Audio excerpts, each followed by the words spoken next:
C'est un steak de vengeance. Si tu le manges, tu réaliseras ton désir de vengeance. Jen a pris son couteau et sa fourchette avec appréhension, en tranchant soigneusement un morceau dans sa bouche. Une saveur particulière lui est venue instantanément. Elle ne pouvait pas s'en passer.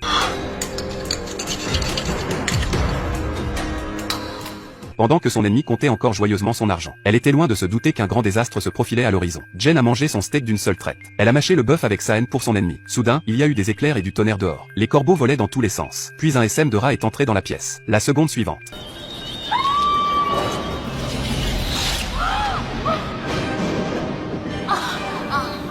Et c'est tout. Jen avait fait sa vengeance. Alors, qu'est-ce qui fait qu'un petit steak? Comment cela peut-il être si magique? Il s'avère que c'est l'œuvre d'une sorcière. La sorcière gère une cantine de sorcières. Si tu manges sa nourriture, vous pouvez avoir tous vos souhaits exaucés. Mais en même temps, il y a un prix à payer. Comme cet homme. Son souhait était de gagner le super jackpot. Il a dit à la sorcière qu'il était un père célibataire. Élevé seul 2 enfants. Il y a quelque temps, un ami l'a poussé à investir. Il a perdu beaucoup d'argent. Il espérait donc que le magicien l'aiderait à réaliser son souhait. Dans le futur, il élèvera ses enfants et vivra une bonne vie. La sorcière l'écoute pendant qu'elle prépare le plat. Le foie gras frais respire en rythme dans la rôtissoire. C'était comme si le désir de l'homme. Comme s'il faisait fondre le désir de l'homme dans son propre corps, mot par mot. Comme le couteau de la sorcière s'est levé et tombé. Écrasé, remué, frire. Bientôt. Préparation d'un délicat plat de foie gras. La sorcière apporte le plat à l'homme. Répète son souhait. Puis elle lui a dit qu'il y avait un prix à payer pour réaliser son souhait. Puis elle a regardé l'homme dans les yeux et a dit.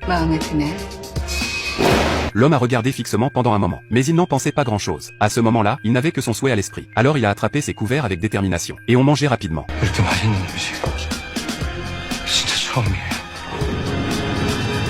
Puis l'homme est rentré chez lui. Attendre que la loterie soit tirée au sort. L'homme tremble de nervosité en tenant le billet dans sa main. Les chiffres qui avaient été annoncés à la télévision. Les numéros annoncés à la télévision correspondent au ticket qu'il tient. Tout ce qui restait était un dernier numéro chanceux.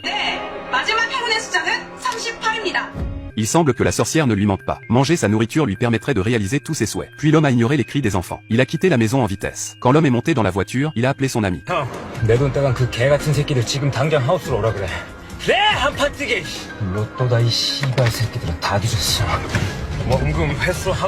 Il s'est avéré que tout ce que l'homme avait dit à la sorcière était un mensonge. Bientôt, l'homme qui était accro au jeu d'argent. Un prix terriblement élevé. Alors que sa vision devient floue. Il est devenu aveugle pour de bon. Alors que la sorcière lui a accordé son souhait. Il a aussi pris ses yeux. Il n'y a pas de repas gratuit. Ce soir, c'est le dernier jour où la cantine des sorcières sera ouverte. Après ce soir, la cantine va disparaître. Parce que la sorcière va trouver la personne dont la vie a croisé la sienne. Et cette personne est Makoto. Makoto était un employé ordinaire dans une entreprise. Elle était souvent grondée par son patron ménopausé sans raison apparente. Et le soir, elle devait aller à des événements sociaux avec son patron. Pour répondre à ses demandes déraisonnables. Bien que le comportement du leader soit dégoûtant. Mais afin d'être transféré le plus rapidement possible. Xiaozen a dû le supporter. Mais ce à quoi elle ne s'attendait pas était. La femme du chef a fait irruption dans le restaurant.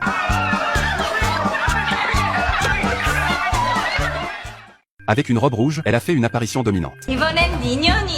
Puis la femme a marché droit vers Xiaozen. Elle l'a attrapé par les cheveux d'une main. Et de l'autre main, elle a attrapé les cheveux de son mari, déchiré comme un fou. Après l'incident, un collègue a dit à Jen que la femme du chef était paranoïaque. Elle pense toujours que les autres séduisent son mari. Toutes les collègues féminines de l'entreprise ont été victimisées par elle. Elle a dit à Jen de ne pas le prendre personnellement. Le jour suivant, Zen a prévu de régler la question. Mais lorsqu'elle est arrivée au travail, elle a reçu la nouvelle qu'elle avait été licenciée. Jen n'en pouvait plus. Elle a évacué toute sa colère. Elle a évacué toute la colère qu'elle ressentait depuis si longtemps. Elle est ensuite allée voir son petit ami pour se plaindre de ses griefs.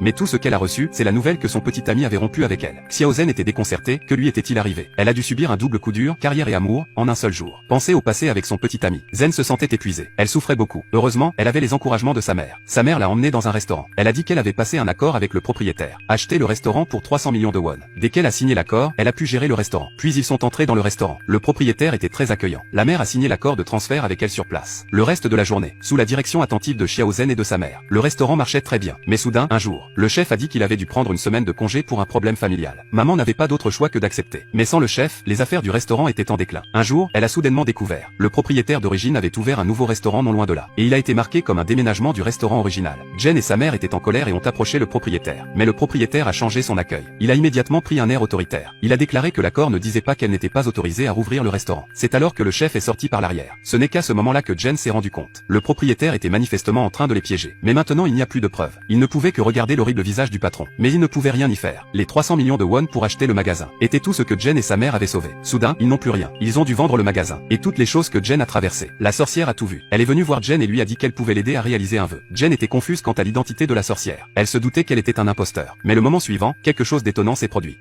뭐야? 세상에 보이지 않지만 존재하는 것들이 있어.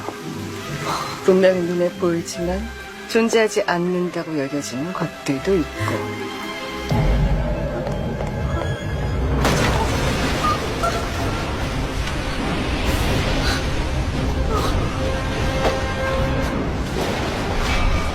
La sorcière a dit à Jen, si elle mangeait sa cuisine magique, elle pourrait lui accorder n'importe quel souhait. Maintenant, Jen croit enfin à l'identité de la sorcière. Alors, quel était son souhait? Penser à la face hideuse du patron original. Et puis elle a pensé au visage brisé de sa mère. Le mot vengeance est sorti de sa bouche. Ensuite, Xiao Zhen et la sorcière ont signé un contrat. La sorcière l'a aidé à réaliser son souhait. Et le restaurant est devenu sa propriété. Puis elle a sorti de son sac les ustensiles de cuisine et les ingrédients. Cette fois, elle allait faire un steak couleur sang pour se venger. J'ai sorti un bon steak. Saupoudré d'assaisonnement. Arrosé d'huile d'olive. Ajouté des herbes fraîches. Le brûler lentement sur le feu alors que les flammes se propagent. À l'extérieur de la maison, les nuages sont épais. Le tonnerre gronde. Le steak est bientôt prêt. Jen le porte à sa bouche, morceau par morceau, avec le visage de son ennemi en tête. Comme elle a mâché. Le patron original était vraiment mort. Mais quand Xiao Zhen a vu le corps de Monsieur Yuan, elle ne pouvait pas l'accepter, parce qu'elle n'avait pas l'intention de la tuer. Alors elle est allée voir la sorcière pour discuter. Mais la sorcière lui a dit, 이러는 거 위선이야.